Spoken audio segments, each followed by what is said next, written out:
Oregon quarterback Dante Moore is a QB1 candidate in the 2026 NFL draft. While opinions within the scouting community are mixed on whether he should declare or return to school for another year, the talent and skill set are exactly what NFL teams are looking for at the quarterback position. The 6'3", 205-pound redshirt sophomore, he began his career at UCLA before transferring over to Oregon. Now, after a year in Oregon's system and now a full season under his belt, as a full-time starter under offensive coordinator Will Stein, you can absolutely see that he's taken noticeable steps forward as a passer and a decision maker. While much of the NFL draft discussion is going to center around Moore's limited starting experience and the overall body of work that you typically look for when you're looking at a guy that you would consider a top 10 NFL draft pick, the tape overall, it shows enough, in my opinion, to generate real excitement among NFL draft evaluators about what this guy can become at the next level.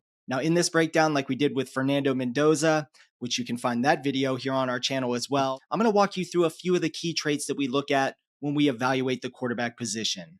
So the first trait and the most important aspect of the quarterback evaluation is mental processing. You hear that a lot when you hear NFL draft scouts talking about it, whether it's here on YouTube, whether it's on TV, wherever you hear it.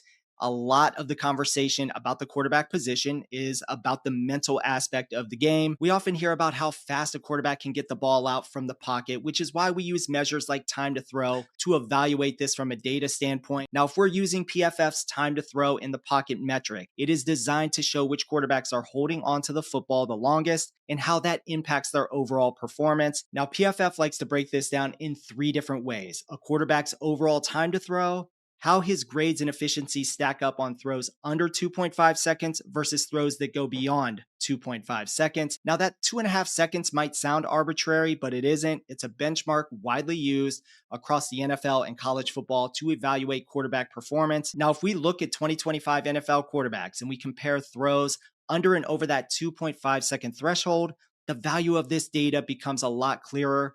Now, take Jared Goff, for example, a true pocket passer. He ranks top 3 in average time to throw at 2.58 seconds. Now, on throws under 2.5 seconds, Goff ranks 5th in PFF grading across the entirety of the NFL. But when defenses force him off that initial read and make him hold on to that football a little bit longer than that 2.5 second threshold, he drops to 21st overall in the NFL. That decline is largely tied to his limited mobility. Now, on the other side of the equation here, you have a quarterback like Joe Burrow, for example. His average time to throw is 2.77 seconds, which ranks 16th in the league overall. On throws under 2.5 seconds, he grades as the 3rd best quarterback in the league. And on throws that go beyond that 2.5 second threshold, he ranks 2nd overall as well. So he is able to do it on both ends of the equation. So how does Dante Moore stack up using these same metrics? I already laid out this framework in my recent evaluation of Fernando Mendoza. So I want to use that analysis as context to compare the two players who are widely viewed as QB1 or QB2 in the 2026 NFL draft class. So in 2025, Dante Moore's average time to throw across dropbacks was 2.55 seconds. For comparison's sake, Fernando Mendoza posted a 2.72 second time to throw. That is across all of their dropbacks overall, according to PFF.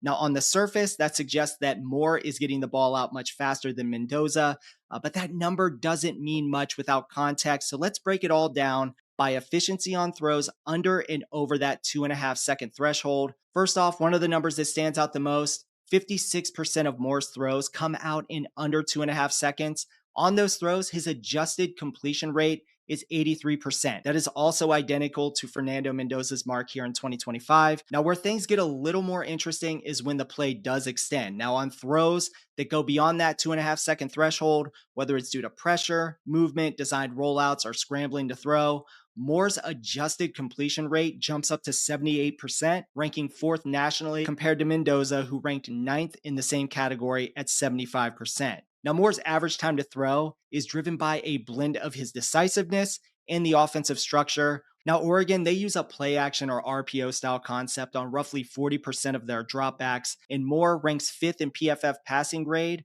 on those types of throws. Mendoza, by comparison, in these same situations, he ranks 53rd in 2025, which isn't a negative, by the way, just simply reflects the usage differences between these two prospects.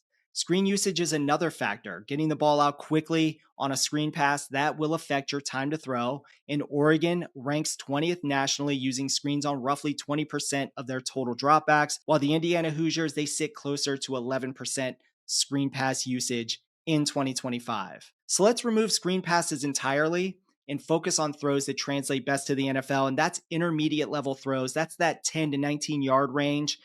In that window, Dante Moore grades top 10 according to PFF, posting a 68% adjusted completion rate, and he averages about 2.77 seconds to throw. Mendoza ranks 15th in PFF grade, by the way, in that same area, with a slightly quicker time to throw of 2.68 seconds. The takeaway here is very simple, in my opinion. Both quarterbacks, they process at a high level, both are accurate on the move, and both are capable of extending plays to throw. Now, if you're splitting hairs here, trying to make a decision on which prospect should be QB1 or QB2, in my opinion, Fernando Mendoza holds a slight edge in raw processing speed and NFL readiness. But the gap here, in my opinion, once again, it's my opinion, is very marginal in this particular area. And that leads us directly into the next trait. Trait number 2 here that I want to talk about, and that's throws under pressure. Now, Dante Moore's PFF passing grade when he's facing pressure drops significantly. His touchdown to interception ratio declines as well, but it's his adjusted completion percentage that sits above 70% that really kind of holds things together when he's facing pressure. So it's not a complete collapse, by the way, but it is an area for growth. Now, by comparison, Fernando Mendoza is far more efficient against pressure. He ranks second nationally in PFF passing grade when pressured. He posts a 73% adjusted completion rate, and he owns a 9-2 touchdown to interception ratio compared to Moore's 3 touchdowns to 3 interceptions in pressured situations. So with all that being said, both players, while they are spectacular in certain areas, they still need to clean some things up, as every young quarterback does. Right now, Mendoza has the edge in processing consistency and NFL readiness. But when you talk about ceiling, specifically arm talent combined with athleticism, that's where Dante Moore separates himself long term. And that brings me to the final point here, the arm talent. So what do we mean when we say arm talent? My definition, it's pretty simple. Arm strength, accuracy, placement, and throw pacing. Really the ability to deliver the football from different platforms as well, at different throw speeds without sacrificing your control over the football. Dante Moore, he checks almost every single one of those boxes pretty consistently. And in my opinion, he has the arm talent to be an elite level NFL quarterback. Now let's take a look here at a play or two that really demonstrate Dante Moore's arm talent, his ability to rip a seam throw on one play and then come back on the next play and hit a hole shot. These are the types of things that we're looking for when we're evaluating the quarterback position and what actually translates to the next level. Now, on this particular play, Oregon, they're going to come out in 12 personnel. They're going to motion Kenyon Sadiq out into the field here. Pre-snap, it looks like it could be man coverage, but this play is all about the post-snap recognition from Dante Moore, what he's able to identify after the ball is snapped. Now, immediately on this play, you can see that Rutgers is more concerned with providing over-the-top help to the boundary side, where they are worried about Decorian Moore here at the bottom of the screen. That's going to leave the field side in true man-to-man coverage. Now circle back here to the top of the screen. You've got Kenyon Sadiq. There's no safety help over the seam here, and Dante Moore recognizes it instantly. He's going to rip the seam with great anticipation, placing the football only where his athletic tight end is able to make the play. That's an easy touchdown. You see this consistently on Dante Moore's tape. Now on this particular throw, we're going to talk about throw pacing here. We're going to get a hole shot, and this one shows Moore's ability to get the nose of that football down and drop it into the window between two different defenders here, showing great placement and velocity control. Now here's another rep from that same game. This is a 3rd and 9, gotta have it situation. This is what I would term a high leverage moment here for Dante Moore. Now he's gonna hold the ball as long as he needs to on this play, but he stays composed and delivers a beautiful anticipatory throw into space, allowing the receiver to just run under it and make the catch. Now, once again, this is excellent throw pacing, and as I mentioned, this is a component of the overall arm talent aspect that we're talking about.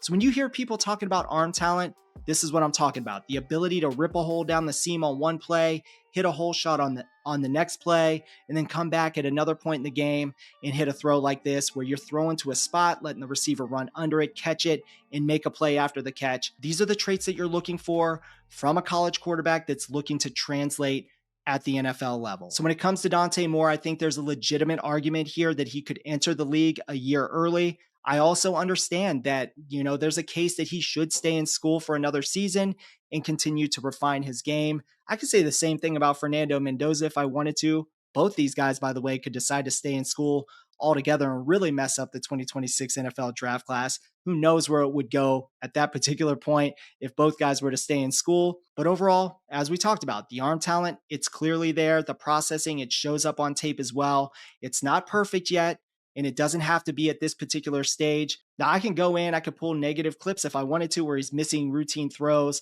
forcing difficult throws into coverage. You can do that with any quarterback prospect, by the way. We had seen that with J.J. McCarthy in the 2024 draft. Drake May as well, Caleb Williams, obviously.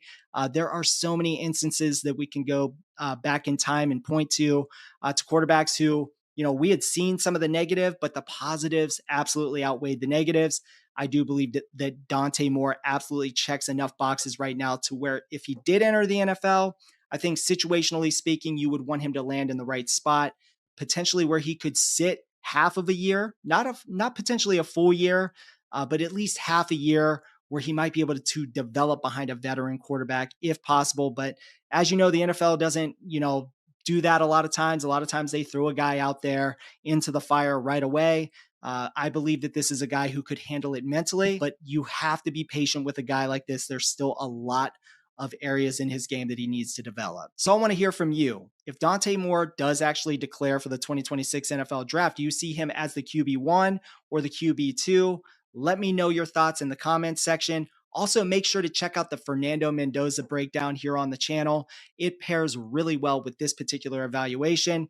Once again, I want to say thank you for watching. If you enjoyed the video, hit that like button, subscribe to the channel, and stay locked in for more NFL draft content right here at Football Scout 365.